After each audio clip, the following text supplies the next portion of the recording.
Edgar Allan Poe, Berenice. La desdicha es muy variada, la desgracia cunde multiforme en la tierra. Desplegada por el ancho horizonte como el arco iris, sus colores son tan variados como los de este, a la vez tan distintos y tan íntimamente unidos. Desplegada por el ancho horizonte como el arco iris. ¿Cómo es que de la belleza deriva de un tipo de fealdad de la alianza y la paz, un símil del dolor? Igual que en la ética, el mal es consecuencia del bien. En realidad de la energía nace la tristeza, o la memoria de la dicha pasada es la angustia de hoy, o las agonías que son se originan en los éxtasis que pudieron haber sido. Mi nombre de pila es Egaus, no diré mi apellido, sin embargo, no hay en este país torres más venerables que las de mi sombría y lúgubre mansión.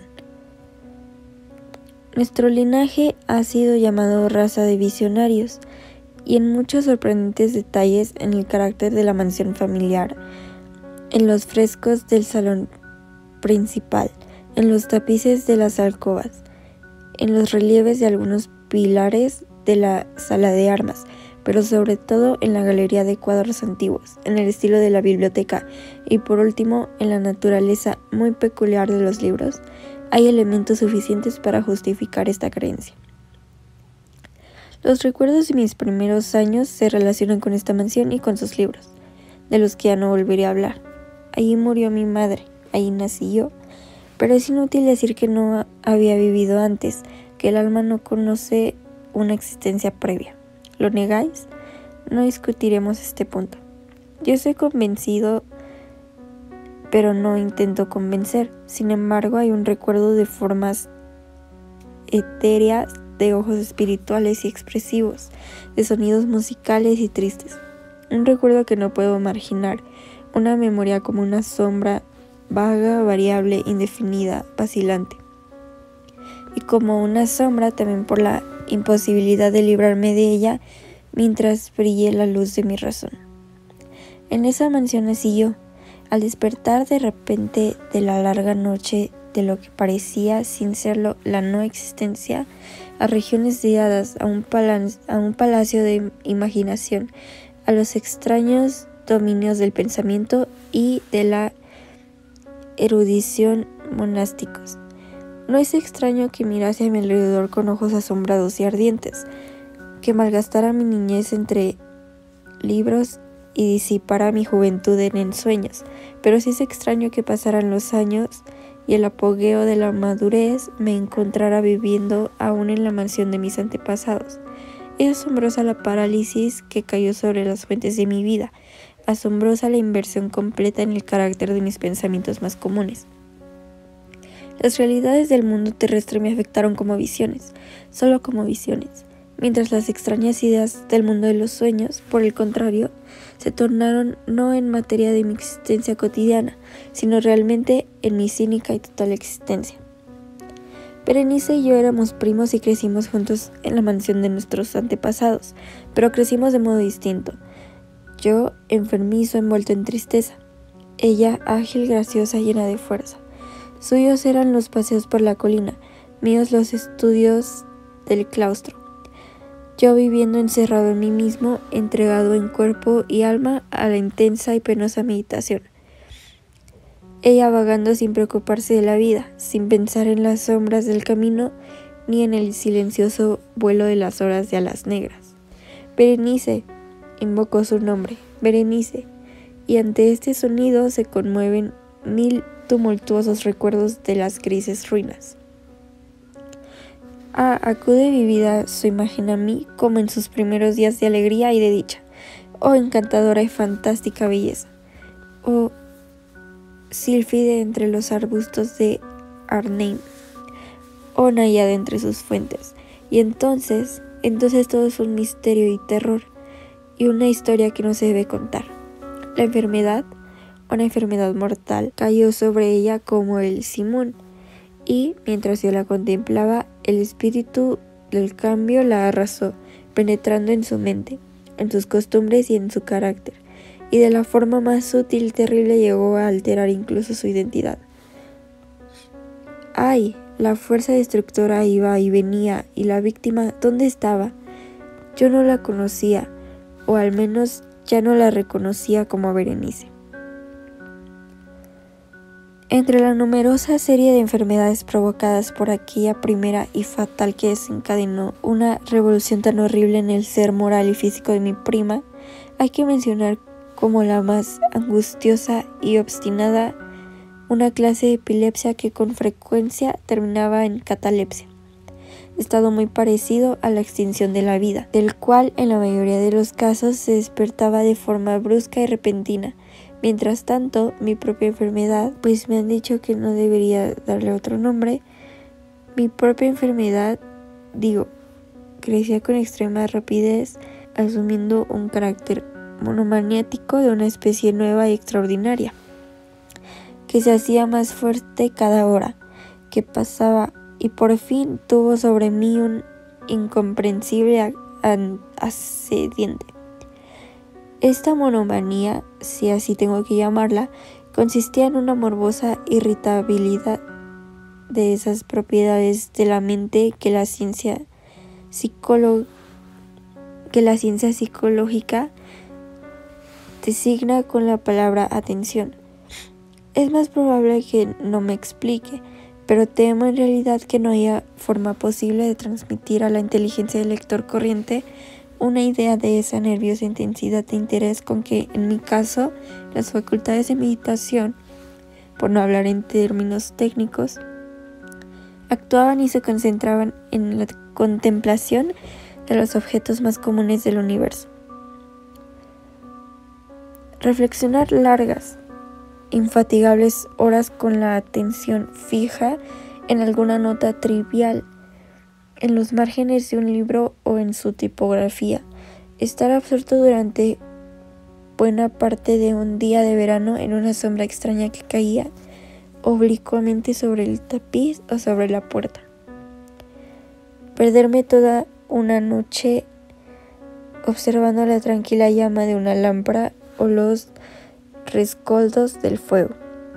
Soñar días enteros con el perfume de una flor, repetir monótonamente una palabra común hasta que el sonido, gracias a la continua repetición, dejaba de suscitar en mi mente alguna idea, perder todo sentido del movimiento o de la existencia física mediante una absoluta y obstinada quietud del cuerpo, mucho tiempo mantenida.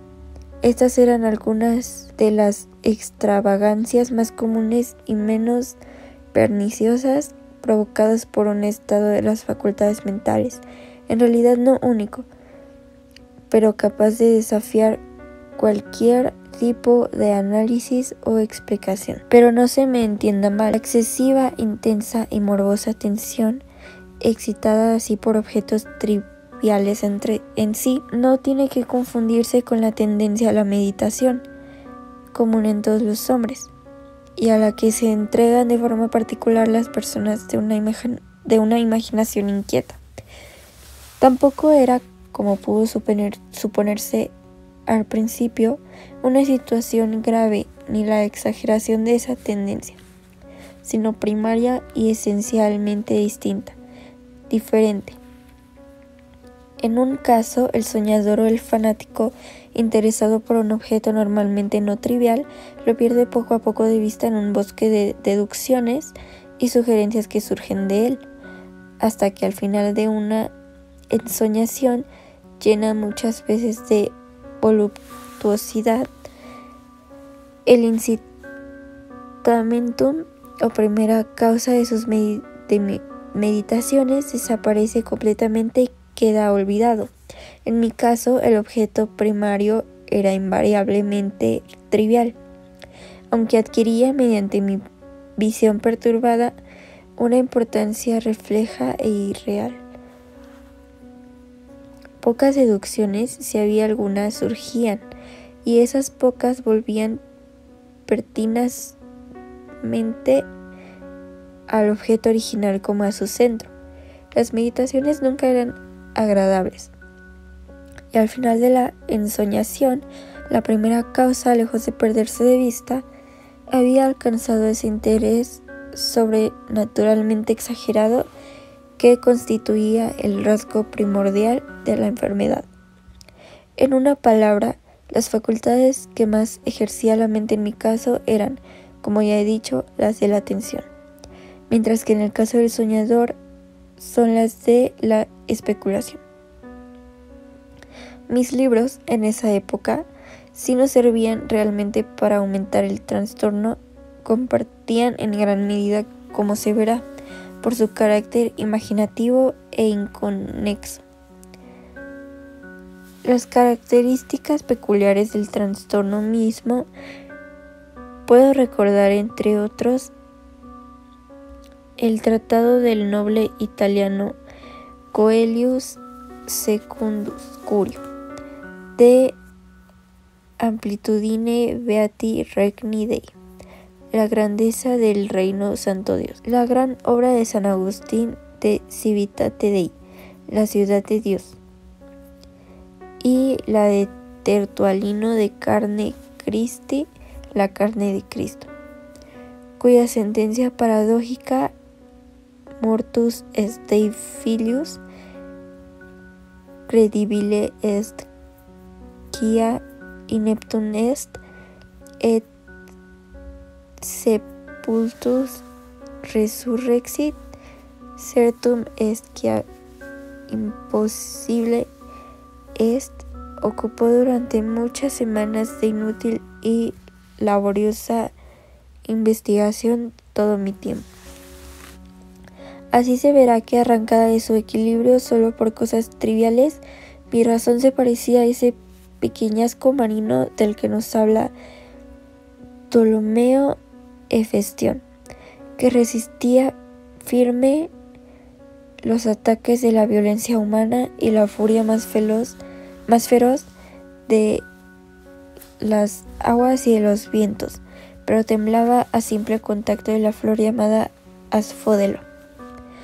Y aunque para un observador desapercibido pudiera parecer fuera de toda duda que la alteración producida en la condición moral de Berenice por su desgraciada enfermedad me habría proporcionado muchos temas para el ejercicio de esa meditación intensa y anormal, cuya naturaleza me ha costado bastante explicar.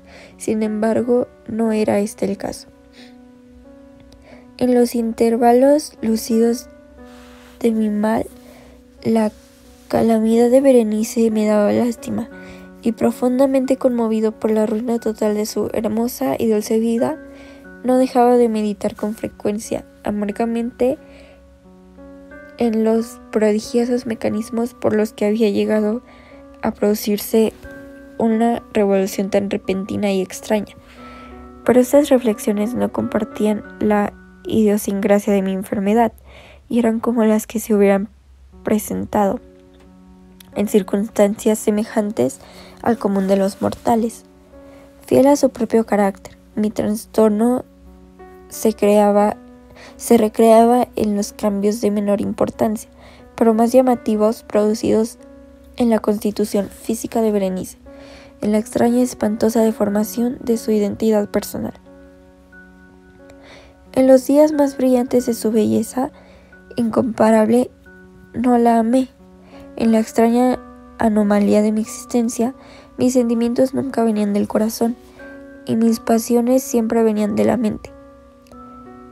En los brumosos amaneceres, en las sombras entrelazadas del bosque al mediodía, y en el silencio de mi biblioteca por la noche, ella había flotado ante mis ojos, y yo la había visto, no como la Berenice viva y palpitante, sino como la Berenice de un sueño, no como una moradora de tierra, sino como su abstracción, no como algo para admirar, sino para analizar, no como un objeto de amor, sino como un tema de la más abstrusa, aunque inconexa especulación. Y ahora temblaba en su presencia y palidecía cuando se acercaba. Sin embargo, lamentando amargamente su decadencia y su ruina, recordé que me había amado mucho tiempo, y que en un momento aciago le hablé de matrimonio. Y cuando por fin se acercaba la fecha de nuestro matrimonio, una tarde de invierno, en uno de esos días intempestivamente cálidos, tranquilos y bromosos que constituyen la nodriza de la bella Alcyone, estaba yo sentado y creía encontrarme solo en el gabinete interior de la biblioteca, y al levantar los ojos vi a Berenice ante mí. Fue mi imaginación excitada, la influencia de la atmósfera bromosa, la incierta luz crepuscular del aposento, los vestidos grises que envolvían su figura, los que le dieron un contorno tan vacilante e indefinido. No sabría decirlo. Ella no dijo una palabra, y yo por nada del mundo hubiera podido pronunciar una sílaba. Un escalofrío helado cruzó mi cuerpo. Me oprimió una sensación de insufrible ansiedad, una curiosidad devoradora invadió mi alma. Y reclinándome en la silla, me quedé un rato sin aliento, inmóvil, con mis ojos clavados en su persona. ¡Ay! Su delgadez era extrema, y ni la menor huella de su ser anterior se mostraba en una sola línea del contorno. Mi ardiente mirada cayó por fin sobre su rostro. La frente era alta, muy pálida y extrañamente serena. Lo que en un tiempo fuera cabello negro azabache caía parcialmente sobre la frente y sombreaba las sienes hundidas con innumerables rizos de un color rubio reluciente que contrastaban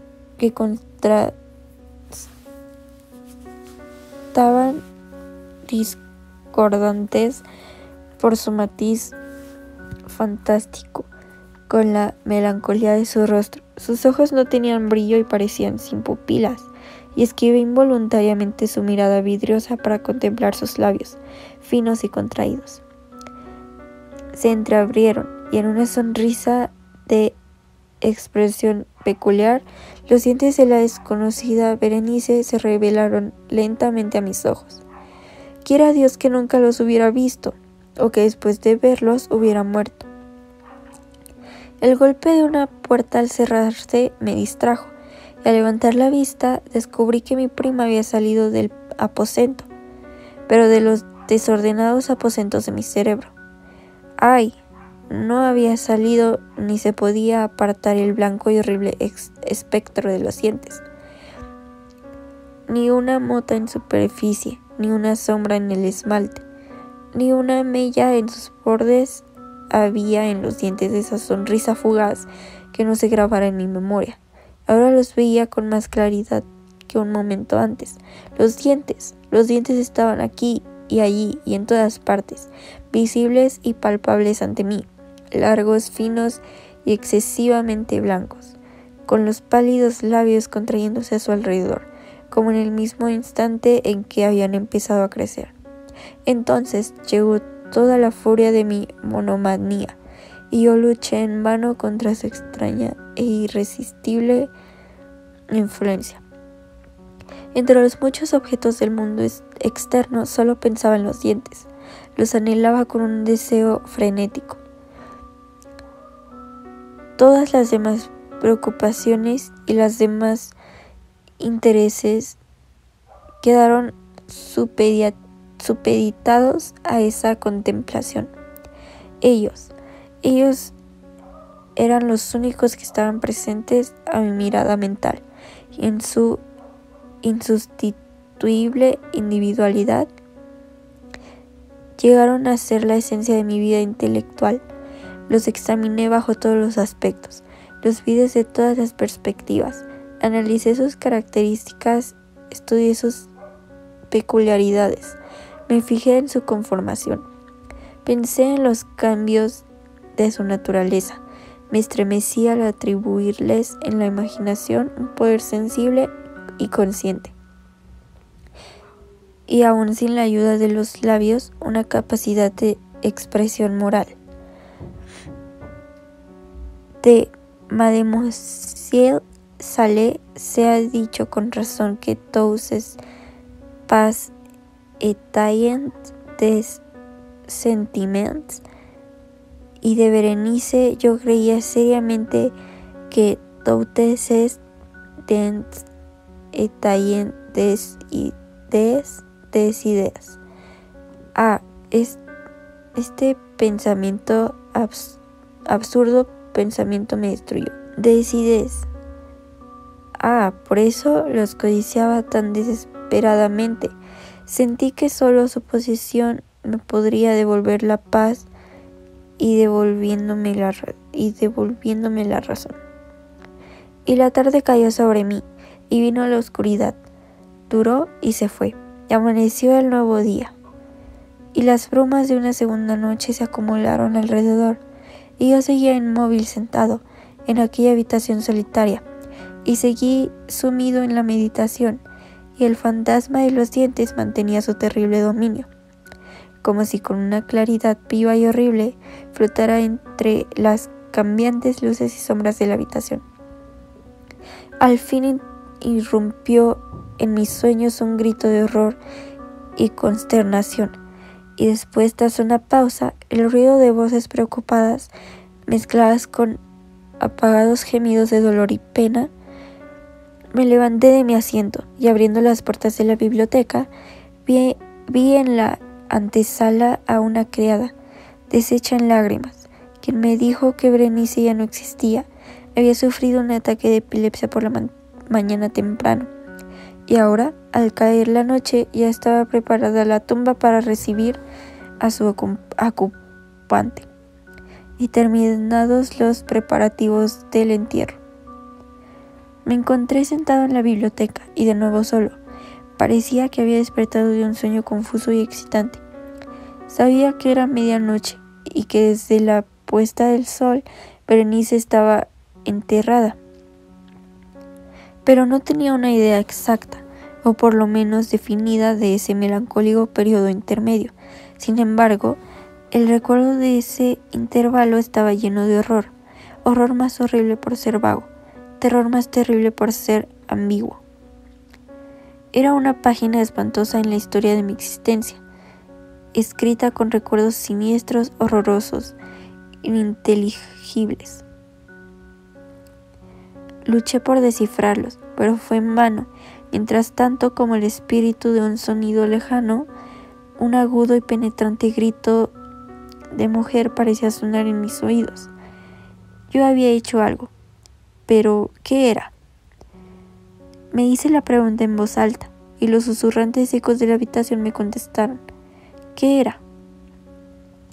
En la mesa a mi lado brillaba una lámpara, y cerca de ella había una pequeña caja. No tenía un aspecto llamativo, y yo la había visto antes, pues pertenecía al médico de la familia. Pero ¿cómo había llegado ahí, a mi mesa? ¿Y por qué me estremecí al fijarme en ella? No merecía la pena tener en cuenta estas cosas, y por fin mis ojos cayeron sobre las páginas abiertas de un libro y sobre una frase subrayada. Eran las extrañas pero sencillas palabras del poeta Sayat. Dice Van Mihi Sodales: si sepultrum amicae visitarem curas meas aliquantulum fore levatas. Porque al leerla se me pusieron los pelos de punta y se me heló la sangre en las venas. Sonó un suave golpe en la puerta de la biblioteca, y pálido como habitante de una tumba, un criado entró de puntillas. Había en sus ojos un espantoso terror, y me habló con una voz quebrada, ronca y muy baja.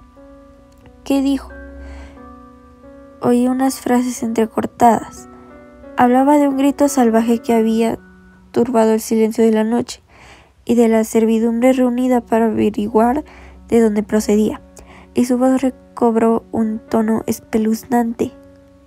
Claro, cuando me habló susurrando de una tumba profanada, de un cadáver envuelto en una mortaja y desfigurado, pero que aún respiraba, aún palpitaba, aún vivía.